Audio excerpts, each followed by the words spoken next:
આમોદ પંથકમાં પાવરગ્રીડ કંપનીએ માનસંગપુરામાં ખેડૂતને વળતર આપ્યા વગર ખેડૂતની માલિકીના ખેતરમાં હાઈટેન્શન ટાવર નાખવાનું શરૂ કરવામાં આવતા ખેડૂતોમાં આક્રોશ છે।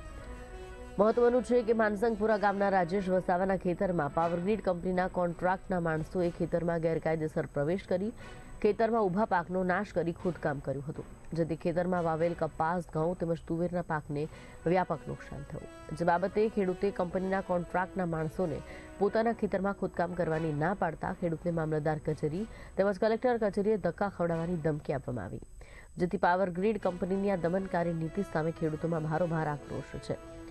ઉલ્લેખનીય છે કે પાવરગ્રીડ કંપનીની દમનકારી નીતિ સામે ખેડૂતોએ આમોદ મામલતદારને આવેદનપત્ર આપી વિરોધ નોંધાવ્યો હોવા છતાં કંપની દ્વારા ખેડૂતના મહામૂલા પાકનો નાશ કરી હાઈટેન્શન ટાવર ઊભું કરવાની કામગીરી શરૂ કરાઈ, ત્યારે ખેડૂતોએ ન્યાયની માંગ ઉઠાવી છે।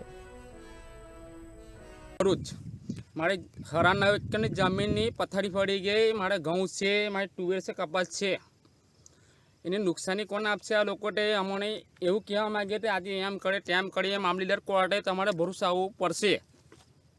હવે અમે કઈ રીતના આવીએ? અમે કામ ધંધાવાળા, અમારી ભેંસો 8 છે, 8 એ અમે ધંધાવાળાને એ લોકો અમને બહુ ધક્કા ખવડાવવા માગે। હવે કરીશું વાત કરીએ તો એવું માગે તો સાહેબ અત્યારે આવશે, આખો દિવસ અમારો ટાઈમ પાસ કરાવે ને અમારે ઢોળ બી ભૂખે મળે એવું પોઝિશન છે। તમને કોઈ નુકસાની આપી છે? નહીં, બિલકુલ નહીં।